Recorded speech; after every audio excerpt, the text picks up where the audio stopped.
The 2006 FIFA World Cup is here. 48 countries, 104 matches, billions of people tuning in to watch their country represented on the pitch. Also my personal favorite sport, even though I will most likely be like everyone else, arguing about brackets and jerseys and whose food is better. I had a thought. The World Cup made me wonder, which country in the world would my money go the furthest?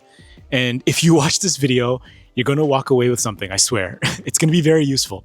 You're going to understand why your paycheck might actually be worth more than you think, depending on where you live, and also where you stack up against the rest of the world with your debt. Hello, my name is Kevin. Also, you can call me KG. I paid off $100,000 of debt in 3 years without completely losing my personality and becoming a hermit. And today we're doing personal finance World Cup edition. Let's go. Wouldn't be the World Cup with extra jerseys though, so. Okay, so real quick, raise your hand if you've ever looked at your paycheck and thought, is this it? Yeah, samesies. While researching for this video, something genuinely changed how I think about my paycheck. There's this concept called purchasing power parity. I may have lost half of you with that new term. If you don't know what that is or what that means, it's okay, neither did I.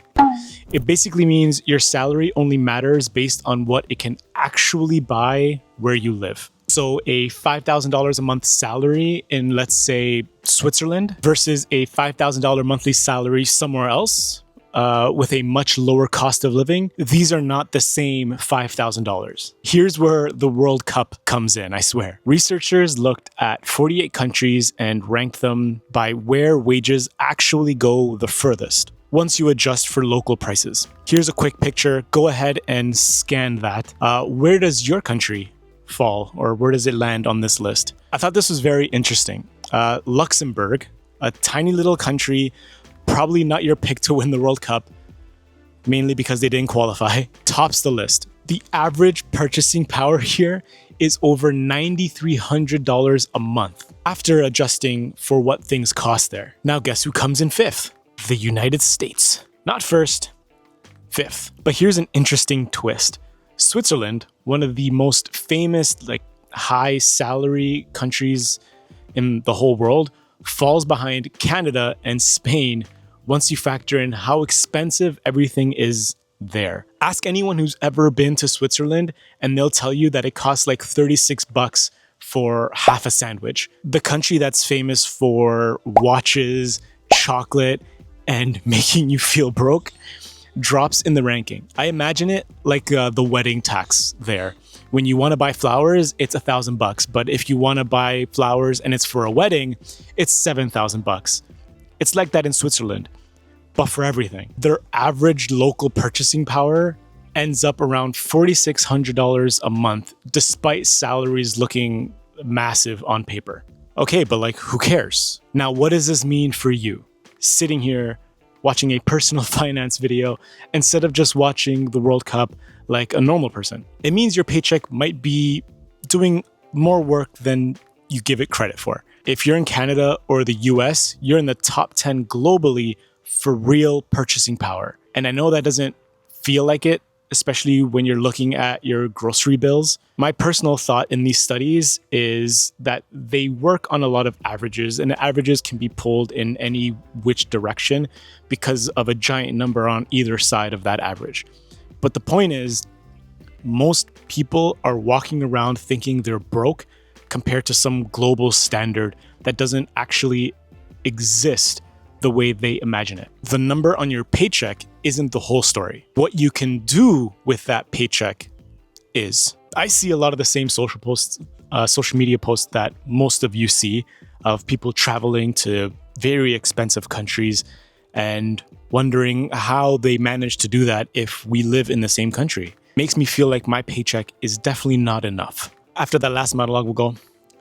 Anyways, all right, now that we've talked wages, let's talk about the other side of that coin, debt. Here's what the same research showed. This one is actually kind of hilarious if you're into dark humor about global finances. Researchers also ranked countries by household debt per person as of early 2026 And it's a bracket that I'm pretty sure absolutely nobody wanted to win. You ready? Here's the picture. Switzerland, the same Switzerland that we just talked about, is in first place. I feel like this is morphing into a video about Switzerland. It's not, I swear. Their household debt per person is nearly $150,000. $150,000 per person on average. That's more than double the US level. Now, before you say, oh wow, now I feel way better about my debt. Hold on, Becky from Belgium. There's some context here. When I did some digging as to why the debt there is very different from here, their debt or debts are mostly tied to big mortgages and very expensive housing. People aren't going around maxing out their credit cards the same way we are doing it here. But let's talk about the countries that are a little closer to home. Australia is about $83,000 per person in household debt. The United States is about $60,000 per person.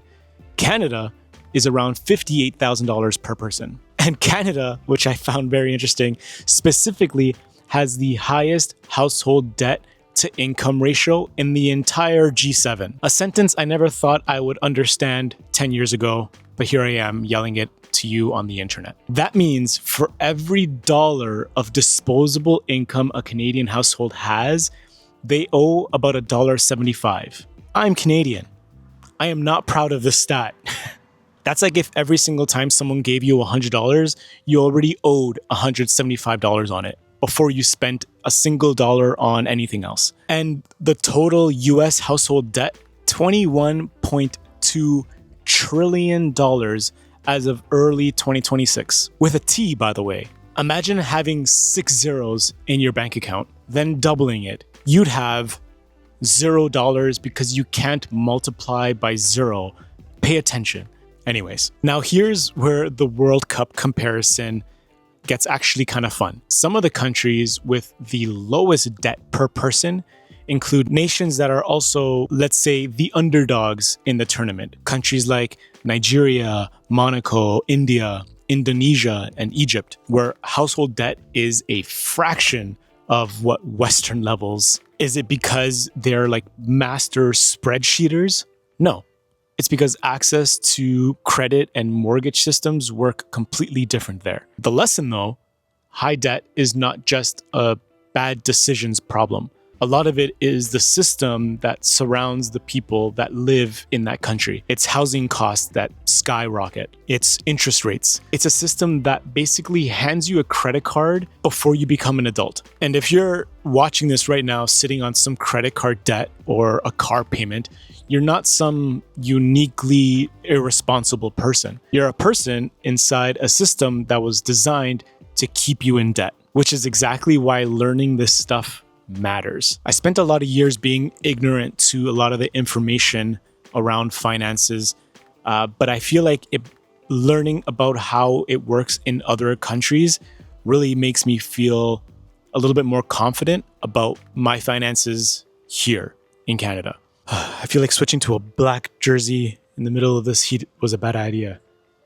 Now, before we get to the actual takeaway that I want you to leave with today, if you've been enjoying watching this video, and this is hitting home a little bit, smash that like button, please. It tells YouTube that this video is worth recommending, and it costs you exactly $0, which means even if you're drowning in debt right now, the like button is free and you can afford it.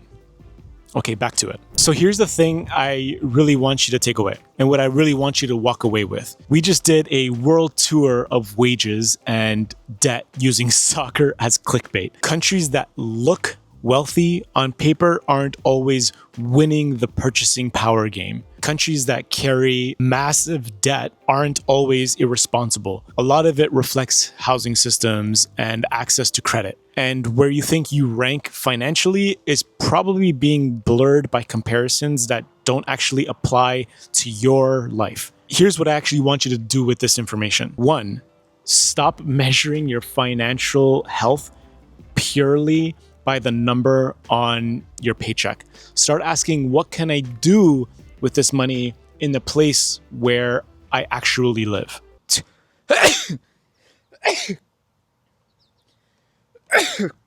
Whoa. Seasonal allergies, here we come. 2, if you have debt, understand what type it is. There's a difference between debt that's tied to something that goes up in value, like a home, versus debt that charges you 27%, like a credit card. 3, use this moment, World Cup season, big collective energy, everyone's buzzing, to make one financial decision you've been putting off. Enjoy the World Cup too. Just don't call it FIFA, please. Open that savings account. Turn on that automatic transfer.